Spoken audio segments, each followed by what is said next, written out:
अस्सलाम वालेकुम। तो आज की वीडियो में जो हम पढ़ने वाले हैं वो है rotational spectra of non rigid diatomic molecules. ठीक है।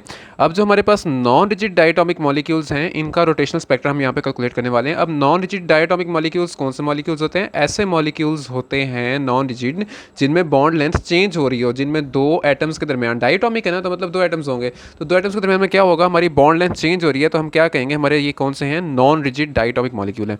अब देखेंगे व्हेन डाइटोमिक मॉलिक्यूल रोटेट, जब एक डाइटोमिक मॉलिक्यूल क्या करता है, रोटेट करता है, तो एटम्स एक्सपीरियंस सेंट्रीफ्यूगल फोर्स। ठीक है। अब देखें ना कि हमारे पास अब फॉर एग्जांपल ये था एक इस तरह से डाइटोमिक मॉलिक्यूल ए बी। ठीक है। जब ये रोटेट करेगा, इसने कैसे रोटेट करना है, ऐसे फॉर एग्जांपल इस डायरेक्शन में ऐसे रोटेट कर रही है। ठीक है, यानी ये ऐसे ऐसे घूमेगा, यानी अगर मैं कहता हूँ ये मेरा डाइटोमिक मॉलिक्यूल है, एक कोने पे ए है एक कोने पे बी है, तो ये ऐसे रोटेट करेगा। ठीक है। जब ये ऐसे रोटेट कर रहा होगा तो क्या होगा कि हमने कहा जब रोटेशन के दरमियान रोटेशन के वक्त इसके ऊपर सेंट्रीफ्यूगल फोर्स एक्ट करेगी, जो क्या करेगी, इस ए से अवे मूव करेगी और इधर से बी को भी अवे मूव करवाएगी ना, दोनों को out of the circle move करने की कोशिश करेगी, यानी ए को इस तरफ मूव करेगी और बी के ऊपर इस तरफ को एक्ट कर रही होगी। तो हमने कहा ये वाली जो सेंट्रीफ्यूगल फोर्स होगी ये क्या करेगी, टेंड टू मूव अपार्ट, इन मॉलिक्यूल को मूव अपार्ट करने की कोशिश कर रही होगी। ठीक है। अगली बात ये है कि हमारे पास बॉन्ड्स और इलास्टिक बॉन्ड्स, लेकिन क्या हो जाते हैं, इलास्टिक होते हैं। ठीक है। टू सम एक्सटेंट, यानी कुछ एक्सटेंट तक बॉन्ड इलास्टिक होते हैं। हम ये भी नहीं कि हम बहुत ज़्यादा ही बॉन्ड को खींचें, ज़्यादा नहीं खींच सकते, इलास्टिक जरूर होता है बॉन्ड लेकिन सम एक्सटेंट तक। ठीक है। Due to this molecule will possess some vibrational energy, तो इस वजह से मॉलिक्यूल की वाइब्रेशनल एनर्जी हो जाएगी, क्योंकि जो बॉन्ड होगा ना, बॉन्ड इलास्टिक है, तो वो क्या करेगा, वो स्ट्रेच करेगा, वो कंप्रेस करेगा periodically with certain fundamental frequency. ठीक है। यानी कि वो हमारा जो बॉन्ड होगा वो क्या करेगा, वो हमारा स्ट्रेच भी कर रहा होगा, वो हमारा कंप्रेस भी कर रहा होगा और पीरियोडिकली कर रहा होगा, और उसकी कोई ना कोई एक फ्रीक्वेंसी होगी। ठीक है, जिसे वो फॉलो कर रहा होगा। और उसके बाद बात ये आती है कि हमारे पास when non rigid molecule rotate, जब नॉन रिजिड मॉलिक्यूल रोटेट करता है तो क्या होता है, the bond length of diatomic molecule increase. हमने अभी बात की ना, मैंने आपको बताया कि हमारी बॉन्ड लेंथ कैसे इंक्रीज होती है डाइटोमिक मॉलिक्यूल की, जब हमारा रिजिड मॉलिक्यूल रोटेट कर रहा होता है। तो वही बात है कि हमारे पास जब नॉन रिजिड मॉलिक्यूल रोटेट करता है तो हमारी बॉन्ड लेंथ इंक्रीज होती है, रिजिड मॉलिक्यूल में हमारी बॉन्ड लेंथ इंक्रीज नहीं होती। तो नॉन रिजिड मॉलिक्यूल में हमारे पास जब वो रोटेट कर रहा होता है तो हमारी बॉन्ड लेंथ क्या होती है, इंक्रीज होती है, which in turn increase the moment of inertia. अब देखेंगे यहाँ पे हमारे पास क्या इंक्रीज होता है, फिर मोमेंट ऑफ इनर्शिया। लेकिन बात यह है कि सिर्फ आर यानी जो हमारी है बॉन्ड लेंथ इंक्रीज करने से मोमेंट ऑफ इनर्शिया कैसे इंक्रीज होता है, तो उसको मैं आपको डिस्क्राइब करता हूँ ये अलग से। कि देखिए हमारे पास जो मोमेंट ऑफ इनर्शिया होता है ना, मोमेंट ऑफ इनर्शिया का क्या फार्मूला होता है, मोमेंट ऑफ इनर्शिया का फार्मूला होता है I is equal to M R square, यही फॉर्मूला होता है मोमेंट ऑफ इनर्शिया का। तो अब देखें हमारे पास जो आर है वो क्या कर रहा है, वो इंक्रीज कर रहा है ना, तो देखें जब हमारा आर की वैल्यू इंक्रीज करेगी तो हमारे पास मोमेंट ऑफ इनर्शिया ऑटोमेटिकली क्या करेगा, इंक्रीज करेगा। ठीक है, क्योंकि आई और आर यहाँ पे डायरेक्टली प्रोपोर्शनल है, I is directly proportional to R square है। तो मेरा रेडियस जो है, अगर देखें हमारा जो डायटोमिक मॉलिक्यूल है उसकी हमने बात की ना, उसका जो बॉन्ड लेंथ है इंक्रीज करता है जब वो रोटेट करता है, तो हमारे पास देखें रेडियस इंक्रीज करने से क्या हो रहा है कि हमारे पास मोमेंट ऑफ इनर्शिया इंक्रीज हो रहा है। ठीक है। अब अगली बात हम मूव ऑन करते हैं। तो आगे देखेंगे हमारे पास यहाँ पे क्या अवेलेबल है, rotational constant B for a rigid rotor is given by. तो हमारे पास जो बी है वो एक रोटेशनल कांस्टेंट है, रोटेशनल कांस्टेंट है जिसकी वैल्यू है h over 8 pi square I c. ठीक है। और जहाँ पे जो आई है वो हमारा मोमेंट ऑफ इनर्शिया है, और मोमेंट ऑफ इनर्शिया की आपको पता है वैल्यू क्या होती है, एम आर स्क्वायर होती है। ठीक है। तो यहाँ पे हमने क्या किया कि आई की जगह हमने क्या पुट कर दिया, म्यू आर स्केयर। जो म्यू है वो हमारा क्या है, रेड्यूस्ड मैस। यहाँ पर हम रेड्यूस्ड मैस ले रहे हैं, तो हमारे पास जो रेड्यूस्ड मैस है उसकी आपको पता है कि वैल्यू क्या होती है, रेड्यूस्ड मैस की वैल्यू होती है mu is equal to m1 multiply m2 divided by m1 plus m2। ठीक है, ये हमारी वैल्यू होती है रेड्यूस्ड मैस की। तो अब हम मूव ऑन करते हैं डेरिवेशन की तरफ। कि देखें हमारे पास सबसे पहले तो आप एक बात को नोट रखें कि जब हमने आई की वैल्यू यहाँ पे पुट कर दी, आई की वैल्यू क्या पुट की, म्यू आर स्केयर, तो ये मैंने म्यू आर स्केयर यहाँ पे पुट कर दिया।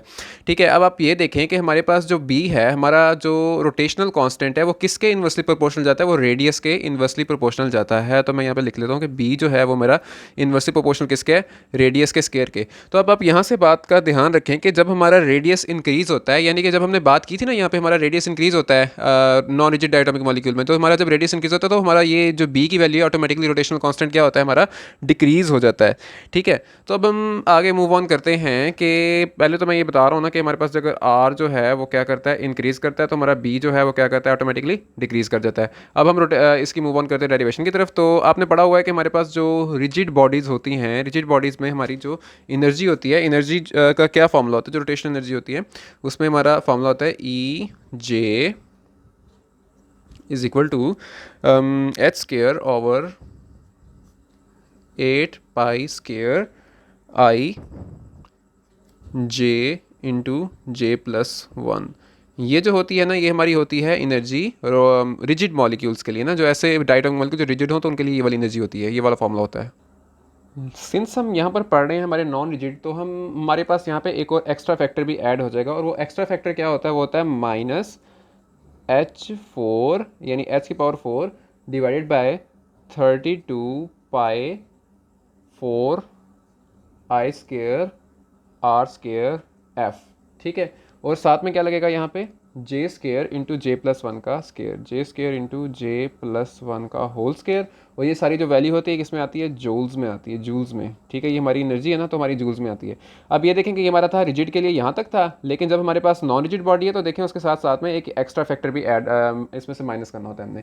ठीक है, अब यहाँ पर जो हमारा देखेंगे हम यहाँ बताते हैं यहाँ पे क्या क्या है। एच हमारा प्लैंक्स कांस्टेंट होता है। ठीक है, पाई हमारा 22/7 आपको पता है वैल्यू क्या होती है। और आई हमारा क्या है, आई हमारा मोमेंट ऑफ इनर्शिया होता है। ठीक है, और यहाँ पर जो आर है हमारा, आर हमारा रेडियस है। ठीक है, अब एफ क्या है यहाँ पे, एफ हमारा जो है उसे हम कहते हैं force constant. F is equal to क्या है हमारा, फोर्स कांस्टेंट। ठीक है, अब जो हमारा ये जो फोर्स कांस्टेंट है, फोर्स कांस्टेंट की वैल्यू पता क्या होती है, फोर्स कांस्टेंट की वैल्यू होती है 4π² μ² c² और न्यू। ठीक है, अब ये हमारी होती है एफ की वैल्यू, जहाँ पे ये जो है, ये जो हमारा मैंने लिखा है स्केयर, तो ये जो है ना, ये रिप्रेजेंट करता है vibrational frequency of bond. Vibrational frequency को रिप्रेजेंट करता है, वाइब्रेशनल फ्रीक्वेंसी। ठीक है, ये हमारी वाइब्रेशनल फ्रीक्वेंसी को रिप्रेजेंट कर रहा है। और अगली बात हमारे पास जो है न्यू, ये हमारा रेड्यूस मास हो गया, सी हमारी स्पीड ऑफ लाइट होगी। ठीक है, अब हम आगे मूव ऑन करते हैं। अब यहाँ पे मैंने वही वाली क्वेश्चन हमारी दोबारा से लिखी हुई है। अब मैं मूव ऑन करता हूँ हमारी एनर्जी की, जो आपको पता है कि एनर्जी का फॉर्मूला क्या होता है, E is equal to h f. ये वाला फॉर्मूला तो आपने पढ़ा ही होगा। और F क्या होती है, फ्रीक्वेंसी, और फ्रीक्वेंसी का हमारे पास फॉर्मूला क्या होता है, E is equal to h c over lambda, जो है वो हमारा क्या होता है, फ्रीक्वेंसी का फॉर्मूला होता है। अब मैं क्या करता हूँ कि मैं यहाँ से एच सी को डिवाइड कर देता हूँ E के नीचे, तो E over H c is equal to क्या बन गया, 1 ओवर लैम्डा।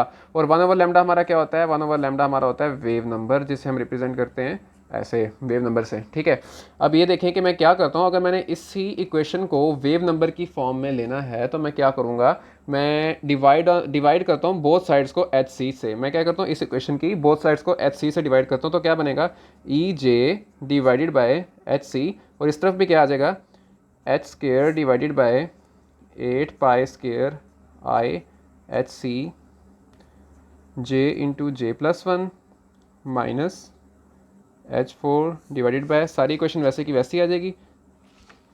ठीक है, 32π4 I² R² F और HC, साथ में J² जो है हमारा आ रहा है। ठीक है, और इंटू जे प्लस वन का स्केयर, और ये जूल्स, जूल्स बल्कि हमारे पास अब जूल्स में नहीं रहेगा, हमारे पास जो आंसर है वो किस में चेंज हो जाएगा, वो पर सेंटीमीटर में चेंज हो जाएगा, क्योंकि अब हम इसको वेव नंबर में ले आए हैं। अब देखिए कि हमारे पास ई जे ओवर एच सी जो होता है वो किसके बराबर होता है, हमने यहाँ भी पढ़ा था, E J over H C wave number के बराबर होता है। तो मैं इसको कैसे लिख सकता हूँ, मैं इसको यहाँ पे देखें वेव नंबर के बराबर ले लेता हूँ। ठीक है, अब ये मेरा है वेव नंबर, इसलिए मैंने इसे यहाँ पे क्या लिया, पर सेंटीमीटर में लिया हुआ है। अब देखें यहाँ पे हमारी कटिंग होनी है, एक एच जो है इस वाले एच से कट जाना, ये वाला एच जो है इसके एक एच से कट गया, इसी तरह यहाँ पे भी जो मेरा एच है वो भी इसके एक एच से कट गया। तो मेरे पास अब फाइनल इक्वेशन क्या बन गई, wave number is equal to H divided by 8π² I C J into J plus one minus, ऊपर बचा h³ और नीचे हमारे पास क्या है, 32π4 I² R² F C J² into J plus one का स्केयर पर सेंटीमीटर। ठीक है, ये हमारे पास इक्वेशन बन गई। अब देखें कि हमारे पास ये वाला जो पार्ट है ना इक्वेशन का, ये पार्ट किसके बराबर होता है, जो हमारा ये वाला इक्वेशन का हिस्सा है ना, ये इतना हिस्सा, ये वाला, ये बराबर होता है b के। तो मैं इसे यहाँ पे लिख देता हूँ b, यानी जो ये वाला मेरा है ना, ये सारा जो है मेरा b के बराबर है, इसलिए मैंने b लिख दिया। पीछे मेरे पास बचा j into J plus one. ठीक है, और अब ये देखें कि यहाँ पे मेरे पास क्या है, माइनस माइनस वैसे ही है। और ये वाला जो मेरा एरिया है, ये सारा जो है मेरा कांस्टेंट, ये किसके बराबर होता है, ये होता है d के बराबर। d इंटू ये क्या बन गया, J² into J plus one का स्केयर, और आंसर बारह किसमें, पर सेंटीमीटर में चल रहा है सब कुछ। ठीक है, अब यहाँ पे हम आगे मूव ऑन करते हैं कि मैंने d किसको कहा है। अब देखिए मैंने d, इतने एरिया को मैंने d कहा है, यानी जो d है मेरा, d की वैल्यू क्या है, h³ divided by 32π4 I² R² FC। ठीक है, ये मेरी किसकी वैल्यू है, ये मेरी है डी की वैल्यू। अब देखिए मैं आगे मूव ऑन करता हूँ कि अब मैंने क्या करना है। अब मैं लेना चाहता हूँ डिफरेंस के जो मेरा इलेक्ट्रॉन है, ठीक है, वो मेरा ट्रांजिशन करता है। फॉर एग्जांपल मेरा जो इलेक्ट्रॉन है वो जे से ट्रांजिशन करता है J+1 लेवल पे, ठीक है, यानी एक लेवल से उठ के किस लेवल पे जा रहा है, J+1 लेवल पे, नेक्स्ट लेवल पे ट्रांजिशन कर रहा है। ठीक है, तो इस केस में मैं क्या लिखूंगा कि मेरा जो वेव नंबर है, ठीक है, वो किसके बराबर है, बल्कि मैं आपको ये नेक्स्ट पेज पे करके दिखाता हूँ। तो अब ये देखें, ये हमने यहाँ तक की क्वेश्चन डिराइव कर ली थी। अब नेक्स्ट हमने ये कहा है कि अगर हमारा जो डायटोमिक मॉलिक्यूल है वो J एनर्जी लेवल से J+1 एनर्जी लेवल पे जंप करता है, यानी वो अपने नेक्स्ट एनर्जी लेवल पे जाता है, तो उस केस में हमारी एनर्जी क्या बनेगी, तो वो भी हम सारा डिस्कस करने लगे। तो पहले मैं कहता हूँ कि J+1 एनर्जी की, पहले मैं बताता हूँ कि J+1 एनर्जी मेरी कितनी होगी। पहले ये देखें कि जो मैंने ये वाली एनर्जी लिखी थी ये मेरी थी एट लेवल J की, तो मेरी एट लेवल J+1 की एनर्जी कैसे बनेगी वो मैं आपको करके दिखाता हूँ। कि अगर मैं कहता हूँ मेरी वेव नंबर है J+1 वाली, अगर मैं कैलकुलेट करने लगाऊँ तो वो क्या बनेगी B। अब मैं J की जगह यहाँ पे क्या पुट करूँगा, J+1 पुट करूँगा, ठीक है, और साथ में यहाँ पे जो J है मेरा, ये वाला जो J था, ठीक है, इस J की जगह मैं क्या पुट करूँगा, J+1, और साथ में ये +1 पहले से ही था तो ये +1 आ गया। अब माइनस डी, अब मैं जो J स्केयर है, J में यहाँ पे क्या पुट करूँगा, J+1 पुट कर दूंगा, ये बन गया J+1 का स्केयर, ठीक है, और ये वाला जो J है इधर भी मैं क्या पुट करूँगा, इधर मैं पुट करूँगा J+1, और ये +1 पहले से ही था तो +1 का स्केयर।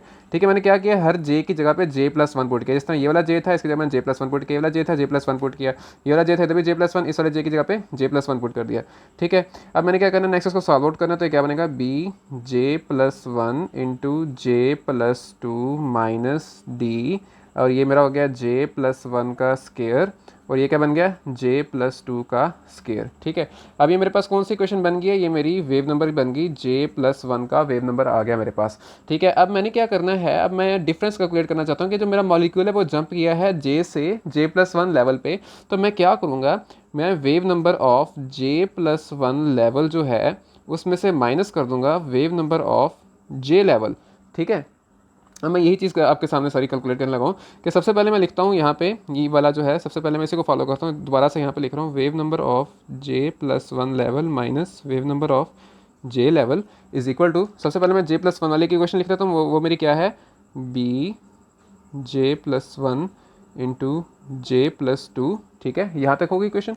अब आगे का लिखा है मैंने, माइनस D J+1 का स्केयर और J+2 का स्केयर। ठीक है, ये मेरी J+1 की होगी। अब मैंने इसमें से माइनस क्या करना है, इसमें मैंने सिंपल वाला जो था मेरा माइनस J करना है, इसमें से माइनस J वाली जो इक्वेशन थी, तो ये बन जाएगी B J into J+1 minus D J square into J+1 का स्केयर। ठीक है, अब मैं क्या करता हूँ, मैं इस इक्वेशन को रीअरेंज करता हूँ, मैं B वालों को एक साथ इकट्ठा कर लेता हूँ और D वालों को एक साथ इकट्ठा कर लेता हूँ। पहली बात यह है कि यहाँ पे मेरा जो है माइनस माइनस यहाँ पे प्लस हो जाना था ना, क्योंकि देखें जब मैंने ये दरमियान में माइनस लिखा है, ठीक है, तो माइनस के बाद जब मैंने इसी इक्वेशन को दोबारा लिखा तो यहाँ पे हमारे पास माइनस था, तो वो माइनस माइनस क्या हो गया, प्लस हो गए। ठीक है, तो अब देखिए कि हमारा नेक्स्ट काम क्या होना है कि अब मैंने यहाँ से B वालों को एक साथ लिख लेता हूँ, B J+1 J+2, ठीक है, और दूसरा मेरा B कौन सा, ये वाला, minus B J into J+1, इसको मैंने एक साथ लिख लिया। अब पीछे ये वाला जो है इसको मैं लिख लेता हूँ यहाँ पे, माइनस D J+1 का स्केयर और J+2 का square plus D J square J+1 का स्केयर। ठीक है, अब मैंने जो है D वालों को एक साथ एक तरफ लिख लिया है और B वालों को एक तरफ लिख लिया है। अब मैं क्या देखता हूँ कि मेरे यहाँ पे क्या कॉमन है और यहाँ पे क्या कॉमन है। यहाँ पे देखें कि इन दोनों में मेरा क्या कॉमन आ रहा है, B और J+1 मेरा इन दोनों में कॉमन आ रहा है। तो मैं क्या करता हूँ, मैं यहाँ पे B भी कॉमन लेता हूँ और J+1 को भी कॉमन ले लेता हूँ। ठीक है, तो पीछे मेरे पास क्या बचेगा, पीछे मेरे पास बचेगा J+2। देखें B और J+1 कॉमन में चले गए, पीछे क्या बचा, J+2, और यहाँ पे माइनस, ठीक है, B गया J+1 गया, पीछे क्या बचा, J। ठीक है, अब ये मेरे पास इतने तक का कॉमन आ गया। मैं यहाँ से माइनस, देखिए यहाँ पे मेरा D कॉमन आ रहा है, D यहाँ पे भी है, D इसके पास भी है, तो मेरा D कहाँ गया, कॉमन में, माइनस भी कॉमन में गया, तो अंदर वाला प्लस क्या होना चाहिए, माइनस। और सेकेंडली हमारे पास J+1 स्केयर जहाँ भी है, J+1 स्केयर यहाँ भी, तो J+1 स्केयर भी मेरा क्या गया, कॉमन में, J+1 स्केयर भी कॉमन में चला गया। अब पीछे मेरे पास क्या बचा यहाँ पे, J+2 का स्केयर। ठीक है, और अब माइनस कॉमन गया तो प्लस अंदर वाला माइनस हो गया, और यहाँ पे क्या बचा, J स्केयर। ठीक है, अब मैं आगे मूव ऑन करता हूँ, क्या मैंने आगे क्या करना है। अब देखें ये मेरा हो गया B J+1 into J+2 minus J minus D into J plus one का स्केयर। अब मैं यहाँ पे स्केयर खोल देता हूँ। अगर मैं इसका स्केयर खोलता हूँ तो क्या बनता है, ये ए प्लस बी होल स्केयर वाला फॉर्मूला बनता है। तो ए प्लस बी होल स्केयर वाला फॉर्मूला कैसे बनता है, ये मेरा ए जो है, जो मेरा जे ए है वो जे के तौर पे काम करता है। तो ये मेरा जे स्केयर यानी कि A square plus B square. B square मेरा क्या है, यहाँ पे 2 है, ठीक है। ये हो जाएगा 2 का स्केयर माइनस नहीं plus 2 A B plus 2 into A की जगह मेरा क्या है जे, और बी की जगह मेरा क्या है 2। ये मैंने A plus B whole square का फॉर्मूला खोल दिया है, A square plus B square plus 2 A B वाला जो फॉर्मूला था, ठीक है। अब माइनस जे स्केयर मैंने वहीं का वहीं पुट कर दिया, माइनस जे स्केयर मेरा वैसे ही पुट होता आ रहा है, ठीक है। अब नेक्स्ट क्या करता हूँ मैं, जे प्लस वन। अब देखें जे और माइनस जे क्या गए, कट गए, और पीछे यहाँ पे मेरे पास क्या बचा 2, और यहाँ पे minus D J plus one whole square into, अब ये देखिए मेरा क्या बन गया, जे स्केयर प्लस 2 का स्केयर 4 हो गया, और 2 to the 4 plus 4 J minus J square, ठीक है। अब जे स्केयर दोबारा से कट गए। अब बी जे प्लस वन, ठीक है, into 2 minus D J plus one का होल स्केयर। अब यहाँ पे मेरे पास क्या बचा, 4 प्लस 4 जे बच गया, ठीक है। अब देखें यहाँ से मेरा फर्दर क्या कॉमन आता है, यहाँ से मेरा फर्दर 4 कॉमन आता है। अब यहाँ पे मेरा 2 जो है इसको मैं स्टार्ट में लिख देता हूँ, तो ये मेरा बन गया 2b into J plus one बन गया, ठीक है। और माइनस, अब यहाँ पे मेरा क्या 4 कॉमन आ गया, ठीक है। तो 4 को मैं कॉमन में ले गया, D into J plus one का स्केयर इंटू, जब मेरा 4 यहाँ से कॉमन आ गया तो यहाँ पे 1 बचा, ठीक है। यहाँ पे भी 4 गया तो यहाँ पे जे बचा, तो ये मेरा क्या बन गया 1, यहाँ पे 1 रह गया और यहाँ पे जे रह गया, ठीक है। अब मैं इसको रीअरेंज कर लेता हूँ, जे प्लस वन माइनस 4d जे प्लस वन का square into J plus one. अब जे प्लस वन क्या बन गया, जे प्लस वन का cube, 2b into J plus one minus 4d जे प्लस वन का क्यूब हो गया, ठीक है। तो ये मेरे पास अब फाइनल इक्वेशन बन गई। अगर मेरा जंपिंग होती है मॉलिक्यूल की जे प्लस वन लेवल से कहाँ पे जाता है माइनस, यानी अगर मेरा जंपिंग होती है जे लेवल से जे प्लस वन लेवल पे, तो मेरा जो एनर्जी डिफरेंस है वही मेरे पास आ गया, ठीक है। अब ये देखें कि यहाँ पे हमारे पास वेव नंबर के लिहाज से मैंने डिफरेंस निकाला है, ठीक है। अब यहाँ पे देखें कि अगर हमारी जो जंपिंग हो रही है वो किससे हो रही है, जे से जे प्लस वन पे जंपिंग हो रही है। तो ये जो थी ये मेरी बन गई एक फाइनल इक्वेशन, ठीक है। अब मैं इस फाइनल इक्वेशन के ऊपर अंदर वैल्यूज़ पुट करके आपको आंसर्स निकाल के दिखाऊंगा, ठीक है। अब ये देखें मेरी फाइनल इक्वेशन बन गई। अब मैं कहता हूँ कि फॉर एग्जांपल जो मेरा मॉलिक्यूल है वो जंप करता है किस लेवल से किस लेवल पे, जे इज़ इक्वल टू 0 से वो जंप करता है जे इज़ इक्वल टू 1 लेवल पे, यानी मेरा 0 से वो जंप कर रहा है 1 लेवल पे। तो इस वक्त मैं फिर वैल्यू क्या पुट करूँगा, मैं यहाँ पे जे की वैल्यू सारे में 0 पुट करूँगा। तो मैं यहाँ पे अगर वैल्यू पुट करता हूँ 0, तो ये क्या बनेगा 2b, जे की वैल्यू मैंने क्या पुट की 0 प्लस वन माइनस 4d, जे की वैल्यू 0 होगी, 0 प्लस वन का क्यूब, यानी इस जे की जगह मैंने 0 पुट कर दिया अगर वो 0 से 1 पे जंप कर रहा है मेरा जो मॉलिक्यूल है, ठीक है। तो ये क्या बन गया 0 प्लस वन 1 होता है, 1 मल्टीप्लाई 2b हो गया, माइनस ये 0 प्लस वन का क्यूब, ये भी 1 का, ये मेरे पास बन गया 4d, ठीक है। तो अगर मेरा इलेक्ट्रॉन जो है, अगर मेरा जो मॉलिक्यूल है, ठीक है, वो रोटेशनल लेवल 0 से जंप कर रहा है 1 पे, तो उसकी जो एनर्जी होगी फाइनल, वो एनर्जी डिफरेंस का ये आएगा, ठीक है। अगर मैं कहता हूँ कि वो जंप कर रहा है जे इज़ इक्वल टू 1 से j इज़ इक्वल टू 2 पे, तो अब मैं क्या करूँगा, मैं हर j की जगह क्या पुट करूँगा 1 पुट करूँगा,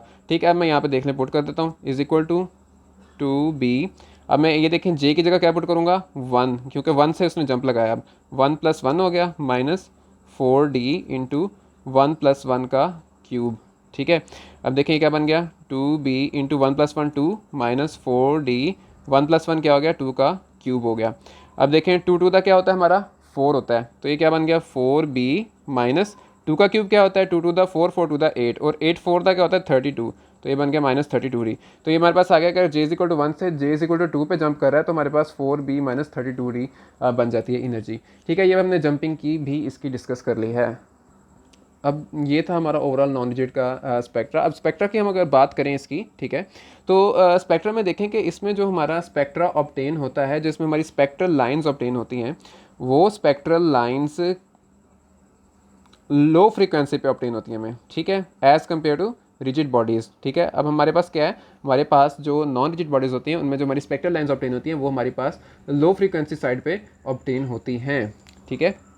बाकी जो इनकी फ्रिक्वेंसीज की जो इनके स्पेक्ट्रल लाइंस होती है उनकी शेप बिल्कुल वैसे ही होती है जैसे रिजिड बॉडीज़ की स्पेक्ट्रल लाइंस की शेप होती है, बट क्या होता है कि वो थोड़ी सी शिफ्ट हो जाती है। किस तरफ शिफ्ट हो जाती हैं, वो हमारी शिफ्ट हो जाती हैं टुवर्ड्स द लो फ्रीक्वेंसी। तो यानी कि देखें कि जब हमारा मॉलिक्यूल जो है वो J इज़ इक्वल टू 0 से J is equal to 1 rotational level पे जंप करता है, तो उस वक्त उसने एब्जॉर्प्शन स्पेक्ट्रल लाइन देनी है 2b-4d पर सेंटीमीटर पर, ठीक है। इसी तरह अगर मैं कहता हूँ मेरा J इज़ इक्वल टू 1 से J इज़ इक्वल टू 2 पे अगर मेरा जो है वो रोटेशनल लेवल पे मेरा मॉलिक्यूल जंप करता है, तो इस केस में उसने एब्जॉर्प्शन स्पेक्ट्रल लाइन देनी है 4b-32d पर सेंटीमीटर पे उसने देनी है हमारी जो है एब्जॉर्प्शन स्पेक्ट्रल लाइन, ठीक है। तो ये था हमारा rotational spectra of non rigid diatomic molecules. तो इंशाल्लाह मिलते हैं नेक्स्ट वीडियो में। फ़िलहाल के लिए अल्लाह हाफिज़। सब्सक्राइब करना मत भूलिएगा, लाइक करना मत भूलिएगा।